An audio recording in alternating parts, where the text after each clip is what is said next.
हाँ जी, नमस्कार। पिछले कुछ दिनों से आपकी तरफ से काफ़ी सारे क्वेश्चंस आ रहे हैं, काफ़ी सारे कमेंट्स आ रहे हैं। आपके माइंड में काफ़ी सारे डाउट्स भी चल रहे होंगे स्कूल रीओपनिंग के रिगार्डिंग कि स्कूल आपके कब रीओपन हो सकते हैं, सेकंड टर्म के एग्ज़ाम होंगे या फिर नहीं होंगे, अगर होंगे तो वो किस मोड में होंगे, ऑनलाइन होंगे या फिर ऑफलाइन होंगे, पैटर्न क्या रहेगा। ओके, साथ साथ कि प्री बोर्ड एग्जाम या पीरियोडिक टेस्ट का क्या होने वाला है, आपका टर्म वन का रिजल्ट है वो भी पेंडिंग है, वो कैसे आएगा, कहीं टर्म वन के रिजल्ट है इसी बेस पर तो सेकंड टर्म का रिजल्ट प्रिपेयर नहीं कर दिया जाएगा। बहुत सारी चीज़ें हैं जो आपके माइंड में चल रही है। ये जो चीज़ें, हालांकि ये जो क्वेश्चंस है, ये जो डाउट्स हैं, इनका सॉल्यूशन आपके पास नहीं है, लेकिन फिर भी आप डिस्ट्रैक्ट जरूर हो जाते हो क्योंकि आप सोशल मीडिया के ऊपर डिपेंड करते हो अपने इन्हीं क्वेश्चंस के लिए, इन्हीं क्यूरीज के लिए। और सोशल मीडिया पे एक ही चैनल है, वो सुबह कुछ अलग बता रहा है, आफ्टरनून में कुछ अलग बोल रहा है और इवनिंग में कुछ अलग बोल रहा है, और ज़्यादा आप कन्फ्यूज हो जाते हो। कोई ऑफिशियल ऑथेंटिक सोर्स नहीं है जहाँ से आप इन डाउट्स को लेकर के कन्फर्मेशन ले पाओ। तो यहाँ पर हम इन्हीं क्वेश्चंस के ऊपर डिस्कस करने वाले हैं कि क्या कुछ हो सकता है। ओके, तो मेरे ओपिनियन के अकॉर्डिंग या फिर जो टीचर्स हम क्या सोच रहे हैं, क्या कुछ होने की पॉसिबिलिटीज है, वो सब कुछ हम एक एक करके यहाँ पर डिस्कस करेंगे। तो सबसे पहले हम बात करते हैं आपके स्कूल रीओपनिंग के रिगार्डिंग कि आपके स्कूल कब तक रीओपन हो सकते हैं। तो जहाँ तक आपके स्कूल रीओपनिंग की बात है, तो अभी जो ऑफिशियल या कह सकते हैं ऑफिशियल अपडेट जो आ रही है कोविड के रिगार्डिंग, ओमिक्रॉन के रिगार्डिंग, उसके अकॉर्डिंग एक्सपर्ट्स का कहना है कि 15 को जो कोविड के केसेस है वो पीक के ऊपर रहेंगे। 10 लाख पर डे भी केसेस हो सकते हैं। ओके, और हालांकि ओमिक्रॉन का साइकिल की अगर बात करें तो वो ज़्यादा बड़ा नहीं है, 3-4 डेज का होता है, तो इसलिए पीक है वो थोड़ा नीचे जल्दी आएगा, फिर भी वो नॉर्मल सिचुएशन आने में एक लंबा टाइम लग सकता है।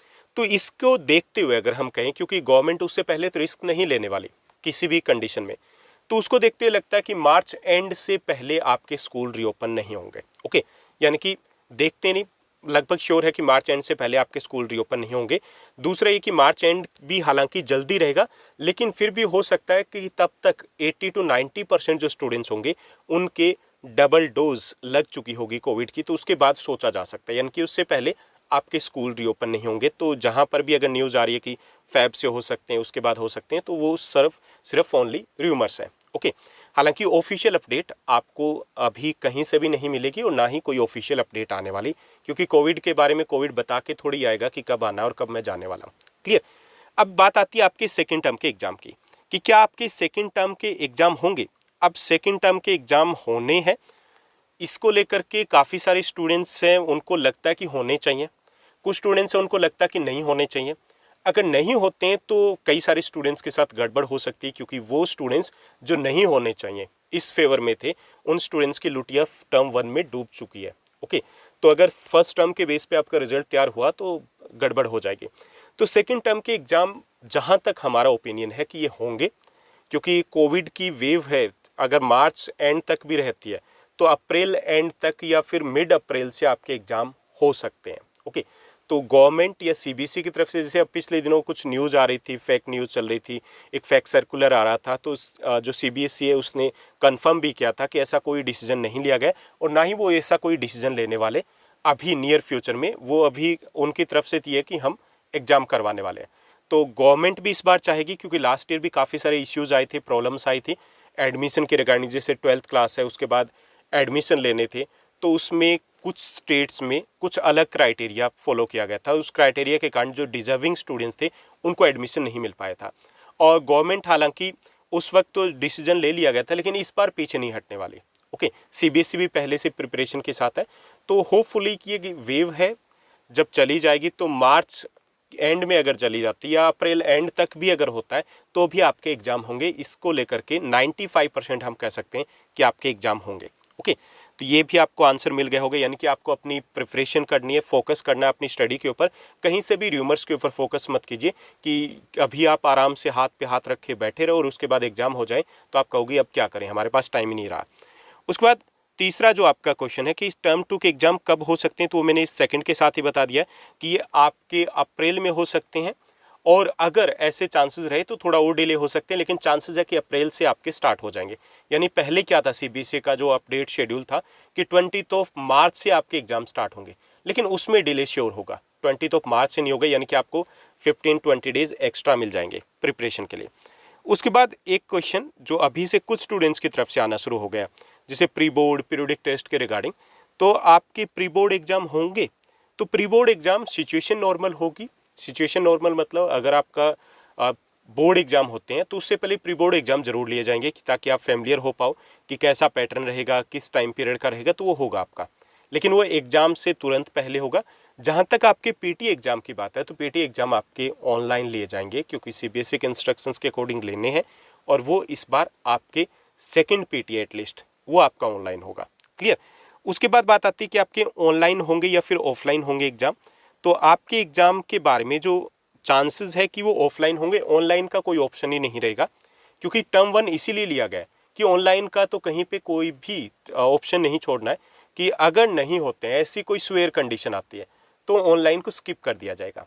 ओके, कि यही टर्म 1 को ही मान लें। लेकिन एग्जाम होंगे वो ऑफलाइन ही होंगे, क्योंकि ऑनलाइन का कोई मतलब नहीं रह जाता कि ऑनलाइन एग्जाम लिए जाएं और मार्क्स दिए जाएं। ये सीबीएसई को भी अच्छे से पता है कि किस तरीके से ऑनलाइन एग्जाम होने हैं। तो एग्जाम आपके होंगे वो ऑफलाइन ही होंगे। उसके बाद ये कि पैटर्न क्या रहेगा, पैटर्न को लेकर के अभी जो सीबीएसई की तरफ से नेक्स्ट वीक में आपको मिलने वाले हैं सिंपल क्वेश्चन पेपर। ओके, अब वो सिंपल क्वेश्चन पेपर है वो 2 टाइप के होंगे, एक आपका ऑब्जेक्टिव रहेगा, एक आपका सब्जेक्टिव रहेगा। ओके, तो वो इसलिए दिए जा रहे हैं कि देखा जाएगा कैसी सिचुएशन रहती है, उसी के अकॉर्डिंग आपके एग्जाम लिए जाएंगे। क्लियर, यानी कि सिचुएशन को देखा जाएगा, किस प्रकार की कंडीशंस रहती है, कितने केसेस रहते हैं, उसी के ऊपर डिपेंड करेगा। तो सीबीएसई दोनों के लिए तैयार है, तो आपको भी दोनों के लिए तैयार रहना है। दोनों के लिए तैयार रहने का मतलब नहीं कि अलग कुछ करना है, आपको सिर्फ अपनी एनसीईआरटी बुक के ऊपर फॉलो करना है, उनको फॉलो करना है, उनके ऊपर फोकस करना है आपको। कंटेंट है वो की रहेगा, चैप्टर के कंसेप्ट आपके क्लियर होने चाहिए। तो चाहे वो ऑब्जेक्टिव रहे, सब्जेक्टिव रहे, कोई फर्क नहीं पड़ने वाला। ओके, चैप्टर को समझिए, उस की को समझिए। उसके बाद है कि हम क्या करें strategy to prepare for the term 2। पहली चीज़, किसी से कंपेयर मत कीजिए, क्योंकि 50% स्टूडेंट्स ऐसे हैं जो कहीं ना कहीं सोशल मीडिया में उलझ चुके हैं, जिनको वहाँ तक नहीं जाना जहाँ पर उनको जाना चाहिए था। आपकी अपनी मंजिलें हैं, आपके अपने रास्ते हैं, आपके अपने गोल हैं, आपके अपने ड्रीम है, उनको पूरा करना है, वो आपको पूरा करना है।